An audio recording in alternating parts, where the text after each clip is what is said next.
তারাবির দোয়া মোনাজাত, তারাবির দোয়া ওই যে 4 রাকাত পর পর কি পড়ে, সুবহানাজিল মুলকে ওয়াল মালাকুতে, আমি এর দূরই পারি শুধু। এরপরে কি আছে? তারাবির নামাজে কি সুন্নত না নফল নাকি ওয়াজিব? সূরা তারাবি পড়া বেশি উত্তম নাকি খতম তারাবি পড়া? আসসালামু আলাইকুম রহমতুল্লাহ। আপনার সবাই কেমন আছেন? আশা করি আলহামদুলিল্লাহ অনেক অনেক ভালো আছেন। আজকে আপনাদের মাঝে আবার একটি নতুন ইসলামিক ভিডিও নিয়ে চলে আসলাম। তো বন্ধুরা, ভিডিওর থাম্বনেল আর টাইটেল দেখে তো বুঝতে পেরেছেন আর আজকের ভিডিওটা অনেক ইন্টারেস্টিং হতে চলেছে। ভিডিওটা স্কিপ না করে সম্পূর্ণ ভিডিওটা টেনে দেখুন। তো বন্ধুরা, আপনাদের কাছে একটাই রিকোয়েস্ট, চ্যানেলটি সাবস্ক্রাইব না করে থাকলে এখনই বন্ধুরা চ্যানেলটি সাবস্ক্রাইব করে দেবেন। তো চলুন বেশি কথা না বাড়িয়ে ভিডিওটা শুরু করি। তারাবির দোয়া মোনাজাত, তারাবির দোয়া ওই যে 4 রাকাত পর পর কি পড়ে, সুবহানাজিল মুলকে ওয়াল মালাকুতে, আমি এর দূরই পারি শুধু। এরপরে কি আছে? আচ্ছা, কি জানি আছে। তো এগুলো আসলে কোনো কোরআন হাদিসে নাই, যেহেতু কোরআন হাদিসে নাই সেজন্য আমি পাই নাই। কোরআন হাদিস থাকলে তো পাইতাম। বুঝে আসছে কথা? আমরা একসময় দেখছি যে ইয়াং পোলাপান তারাবি পড়তে যায় না। কিরে বাবা, তারাবি পড়তে যাস না কেন? বলে হুজুর এখনো তারাবির দোয়া মুখস্থ হয় নাই। বুঝতে পারছেন? তো তারাবির নামাজের জন্য 4 রাকাত পর পর দোয়া পড়া, এটা তারাবির সাথে এর কোনো সম্পর্ক নাই। দোয়া পড়ার কোনো প্রয়োজন নাই। 4 রাকাত পর একটু অবসর দেয় ইমাম সাহেব, এটা রেস্ট। আপনি এটা একটু পানি খাবেন, দরকার একটু হাত পা এদিক সেদিক করবেন, একটু রেস্ট করবেন, একটু শরীরটা এলায়া বসবেন, দরকার একটু পেশাব ওযু করে চলে আসবেন। এটা হলো রেস্টের সময়। তারাবি মানে হলো আরাম করে করে পড়া, 4 রাকাত পর রেস্ট দেওয়া। ওই মধ্যপ্রাচ্যের লোকরা, মিডল ইস্টের লোকেরা আছে, আমাদের দেশেও কোনো কোনো মসজিদে দেখা যায় 4 রাকাত পর পর একটু খেজুর, একটু পানি, একটু চা একটু খায় মানুষ। তো এটা তো রেস্টের সময়। আপনি রেস্ট না করে কি করতেছেন? ইমাম সাহেব এতক্ষণ পড়ছে, হাবের সব ধুমায়া টানছে, আপনি তো এতক্ষণ শুনছেন বসে, কোনো ডিউটি ছিল না। এখন 4 রাকাত পর বরং আপনি আরো ডিউটি শুরু করে দিচ্ছেন, সুবহানাজিল মুলকি ওয়াল মালাকুতে। তাহলে রেস্ট হলো না রেস্টে উল্টাটা হলো? এগুলার কোনো প্রয়োজন নাই, এগুলো কোরআন হাদিসে নাই। কোরআন হাদিসে যেটুকু আছে সেটুকু আপনি তারাবির নামাজে তেলাওয়াত সুন্দর করে মনোযোগ দিয়ে শুনবেন, নামাজ সুন্দর করে পড়বেন, বাস শেষ। এর বাইরে আলাদা কোনো নিয়ত বা দোয়ার প্রয়োজন নাই। তারাবির নামাজের নিয়ত কিভাবে করব? তারাবির নামাজের নিয়ত কিভাবে করবেন? কারণ মুখস্থ আছে তারাবির নিয়ত? নামাইতুয়ান বলেন, কার মুখস্থ আছে? একজন বলেন অন্তত। তারাবির নিয়ত কে বলতে পারবে? বলেন বলেন ভাই।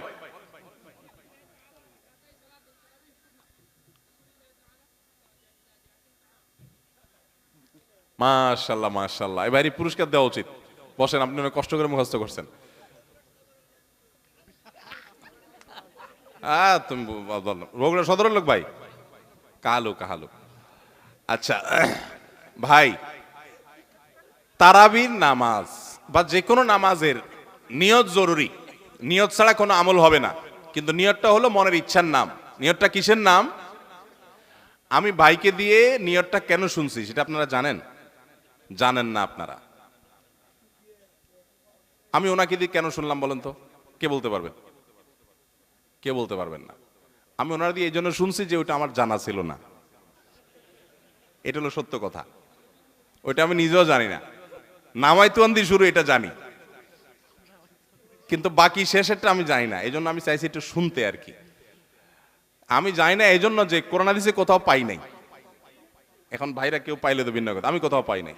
এই নিয়ত মুখে এরকম গদবাদা উচ্চারণ করা, হ্যাঁ এটা পাইছি আমরা ছোটবেলা বগদাদি কায়দায়।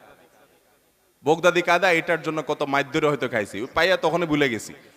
এটা পরবর্তীতে কোরআন হাদিসে যেহেতু পাই নাই, এই জন্য আর আমরা ওটা মুখস্থ করি নাই। ভাইরা আমার, নামাজের জন্য এরকম নামাইতুয়ান, এরকম গদবাদা যে দোয়া আমরা শিখেছি, এগুলোর কোনোটি কোরআন বা সুন্নাহর কোথাও আমরা নিয়ত করব মন থেকে যে আমি তারাবির নামাজ পড়ছি, বাস এটা আমার ইন্টেনশন আছে, নিয়ত আছে, মনে আছে, এটাই যথেষ্ট। মুখে উচ্চারণ করা জরুরি না, এবং মুখে উচ্চারণ করা এটা সুন্নাহও না। নবী সাল্লাল্লাহু আলাইহি ওয়াসাল্লাম শেখানো না। এটা আমাকে ইবাদত করতে হবে তার পদ্ধতিতে। কোনো হাদিসে যদি উৎসাহ দেওয়া না থাকে, আমি কেন সেটা করতে যাব, কসরত করতে যাব? তবে হ্যাঁ, নিয়তটা হলো অন্তরের ইচ্ছার নাম, সেটাই যথেষ্ট। আলাদা মুখে নামাইতুয়ান পড়ার দরকার নেই। তারাবির নামাজে কি সুন্নত না নফল নাকি ওয়াজিব? তারাবির নামাজ সুন্নাত। নবী করিম সাল্লাল্লাহু আলাইহি ওয়াসাল্লামের সুন্নাত, সাহাবা ইকরামের সুন্নাহ। অতএব সুন্নাতের নিয়ত করলে নামাজ হয়ে যাবে। নফল শব্দের অর্থ হলো ফরজ ওয়াজিবের বাইরে এক্সট্রা, অতিরিক্ত। নফল মানে অতিরিক্ত, সেই হিসাবে নফল নিয়ত করলে আদায় হয়ে যাবে। কিন্তু এটা সুন্নাহ নামাজ। তারাবির নামাজ কিসের নামাজ? সুন্নাহ নামাজ। সূরা তারাবি পড়া বেশি উত্তম নাকি খতম তারাবি পড়া উত্তম?